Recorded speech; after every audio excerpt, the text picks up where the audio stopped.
Hey, it's Carly Morgan from Family Tree Notebooks. Recently, I printed out one of my notebooks and I'm going to do a quick flip through for you. The reason that this notebook's a little bit different is that this isn't a complete notebook. This is a notebook that I had printed because my dad was going to visit some family and wanted to take some of the information that I'd put together with him. The complete notebook on his family at this point is thousands and thousands of pages, and it's very comprehensive. It has lots of research notes.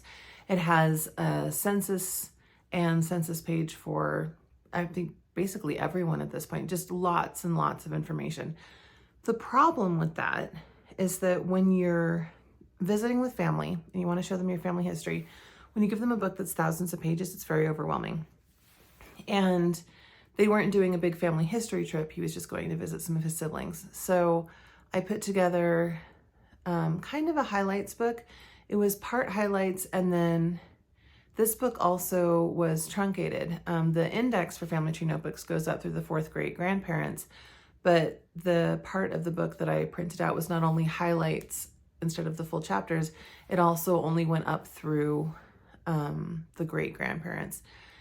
And that's because I wanted to focus on people that my dad and his siblings might sort of remember people talking about.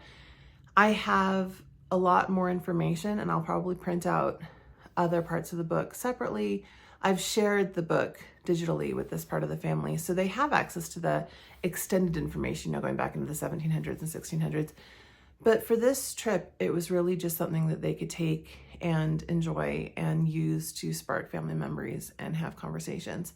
The other reason that I truncated it is because doing only highlights, only up to the great grandparents, and getting this printed at, I'm trying to think, was it Staples or no, it was Office Max, Office Depot. Apparently Office Max and Office Depot are the same company now. So I think it's called Office Max here, but I think it's the same thing. Anyway, I got it printed there and spiral bound. And just this book cost me about $150 in printing cost. I will say I love getting books printed and spiral bound at places like that because the print quality is really impressive. It's definitely a higher caliber.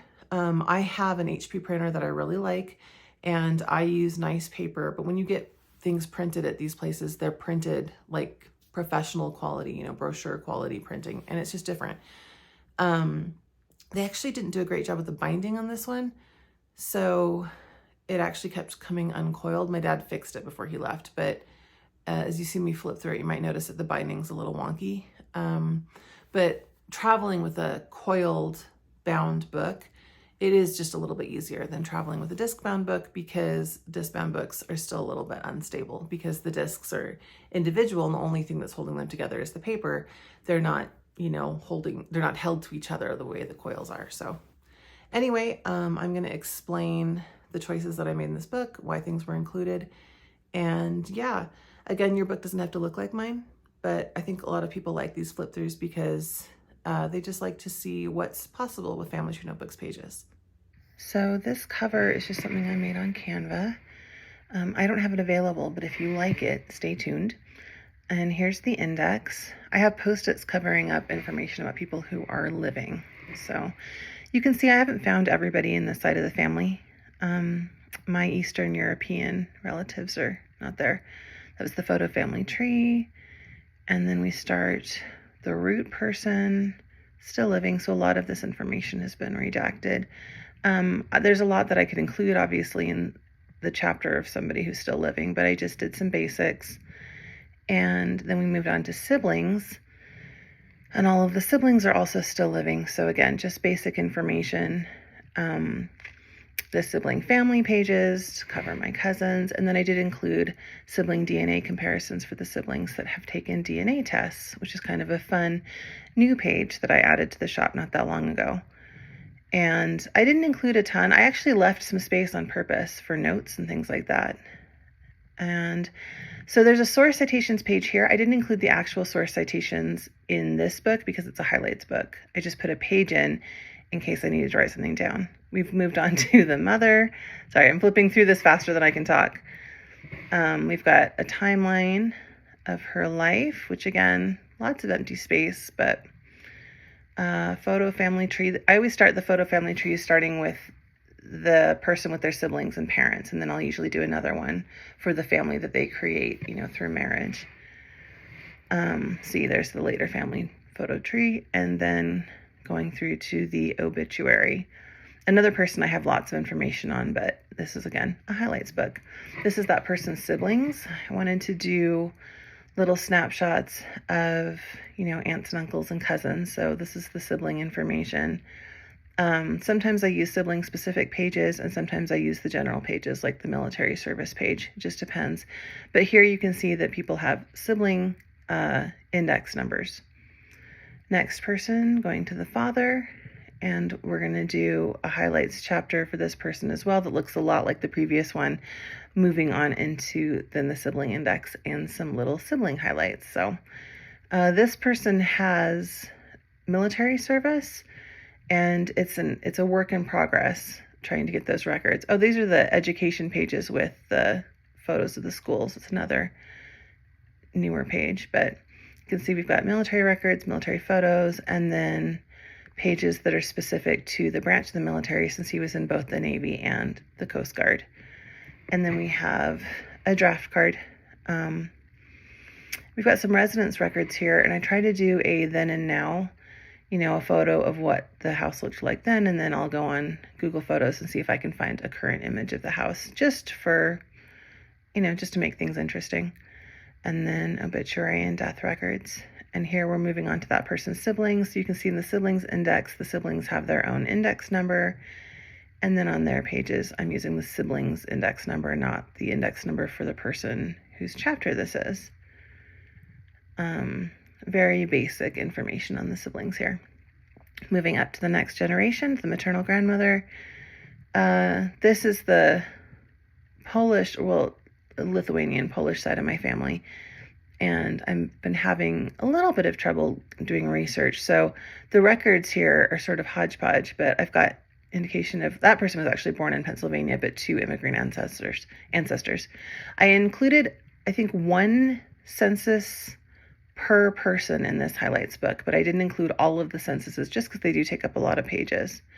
Lots of social records. There are things that mention children and things like that. So the social records are kind of interesting to my dad and his siblings.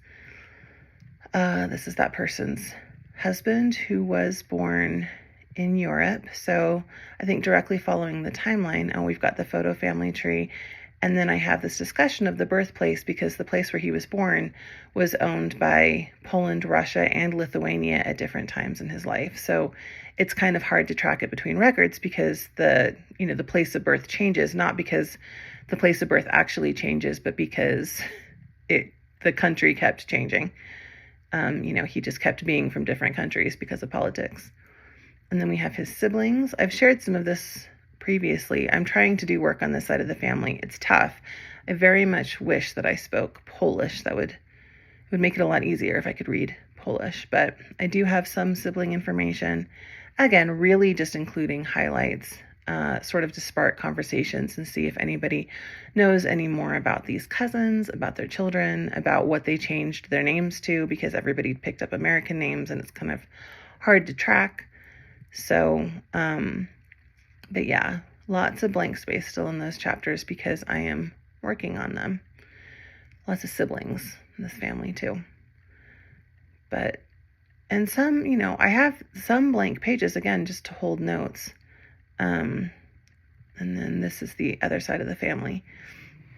We only did the grandparents here in this book. So, and I said earlier that we went up to the great-grandparents. I'm sorry, I meant my great-grandparents, but for the root person, we only went up to the grandparents. And just printing this highlights book up to the grandparents was that much money to get it printed. So it's a little bit of an investment, but look at how bright those images are, how crisp the printing is. I mean, it's a nice copy of the book. So a sibling index, 7 siblings in this one. And again, just some basics. I had anticipated that I would use this not only to show you, but for research after Dad came back from his travels. Not surprisingly, he actually gifted the book to one of his siblings who was interested in keeping it, which is fine by me, because that can be a jumping off point for them to do their own research, and then we can all get together and, use the collective brain. So if I wanted to, I mean, obviously I still have these pages. These are pages that I've built. If I wanted to, I could make myself another coil bound copy. Oh, bump the camera a little bit.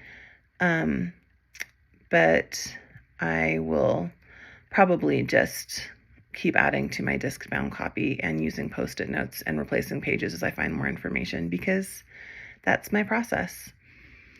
World War I pages, military engagement, wounded in action.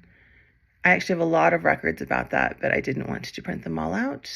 And then moving on to siblings, not a ton of information about these siblings, even though there was a bunch of them. We didn't get any photos from this side of the family, really, so I'm reliant on other people. We did have one sibling who had an extensive criminal career, so I put in some of the more colorful newspaper articles, but really quite a lot of crime for that one, and random crimes until he goes to prison, and then I kind of lose track of him. But other than that, I'm just finding sibling information mostly in newspapers and, the occasional newspaper photo, but no photos were handed down from that particular ancestor. And I think we're almost to the end. These are siblings that I know of. Don't have any information about their descendants and whether or not any of those cousins were known to the people in my family who are still living. So that's what we're working on. And yeah, that is the end of the highlights book. Root person, parents, and grandparents. And it's just the right size to take with you and start a conversation.